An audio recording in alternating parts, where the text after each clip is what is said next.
এখন হচ্ছে আমাদের 34 ধারা।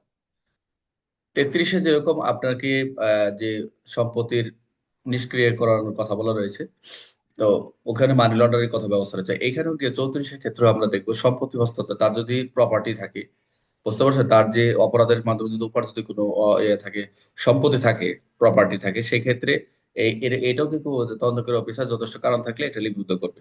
এবং কি করবে, যে সেম একই বিষয়গুলো আদালতের মাধ্যমে জানাতে হবে। আপনি তো জানলেই আপনার কার্যক্রম নিজে নিজে আপনি মামলার রায় হয়েছেন দেখে আপনি সবকিছু আপনি নিষেধাজ্ঞা জারি করতে পারবেন বা নিষেধ করতে পারবেন না। তাহলে সে কি করবে, যখন আদালতের মাধ্যমে আপনি সবকিছু করবেন, আদালত আদেশ দিবে, তখনই না আপনার কার্যক্রম করতে পারবেন।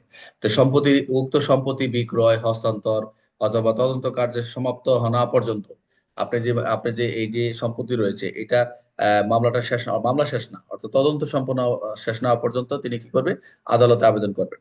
আচ্ছা। এবং কি করবে, আদালত ওই সেম যে আবেদনটা করলেন পর্যালোচনা করবে, এবং আবেদনকারী ও যার বিরুদ্ধে আবেদন করা হয়েছে তিনি যুক্তিসঙ্গত শুনানি দিবে। আদালত আবেদনটি নিষ্পত্তি করবে শুনানি শেষ করে, এবং যুক্তিসঙ্গত মনে করে আদালত কি একটি প্রার্থিত আদেশ দিবে। প্রার্থিত আদেশের ক্ষেত্রে এখানে একটা এমসিকিউ রয়েছে, কত মাসের কথা বলছে। শর্ত হচ্ছে 3 মাসের মধ্যে তদন্ত কার্য কি করবে, সম্পূর্ণ না হলে আদালতের আবেদনকারী অফিসার বা আবেদনের ভিত্তিতে অনুরূপ 3 মাস হইলে তিনি প্রার্থিত আদেশ প্রদান করবেন। 3 মাসের কথা বলছে, 3 মাসের ভিতরে কি করবেন, তো সম্পূর্ণ না হলে অনূর্ধ্ব 3 মাস হইলে তিনি প্রার্থিত আদেশ প্রদান করবেন। তবে আরো শর্ত দিছে, যদি উভয় পক্ষের শুনানির পর আবেদনটি নিষ্পত্তি কোনো বিশেষ কারণে আবেদন করে শুনানি প্রদান করিয়া আদালতে কি করবে, এ ব্যাপারে সাময়িক আদেশ জারি করতে পারে, যে এটা আদালতের এখতিয়ার। তবে আরেকটি বিষয় হচ্ছে এখানে বলছে ইম্পর্টেন্ট, যে কোনো মাদক অপরাধের জন্য দায়েরকৃত কোনো মামলা চলাকালীন অভিযোগের যদি এই মর্মে আবেদন করেন, মনোযোগ দেন, ভেরি ইম্পর্টেন্ট কথাটা। কিছু কিছু কথা ভিতরে ভিতরে রয়ে যায়, কিন্তু এগুলো আপনারা পড়েন না, ওখান থেকে প্রশ্ন আসে।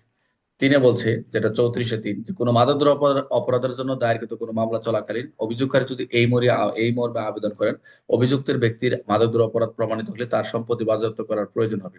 তাহলে সেই কারণে তার সম্পত্তি বিক্রয়, বন্ধক, হস্তান্তর, কোনো প্রকার লেনদেন, মামলা নিষ্পত্তি না পর্যন্ত নিষিদ্ধ করে আদেশ প্রদান প্রয়োজন। তাহলে আদালত কি করবে, উভয় পক্ষকে যুক্তি সনদ শুনানি প্রদান করে প্রয়োজন বোধে উক্ত আদেশের জাস্ট পরীক্ষা যদি আপনার এইটুকু লিখতে পারেন, এই তিনের যে বিষয়গুলো রয়েছে, যে 34-এর যে মূল বিষয়টা মোটামুটি আমরা তিনে একদম ক্লিয়ার করে দিচ্ছি।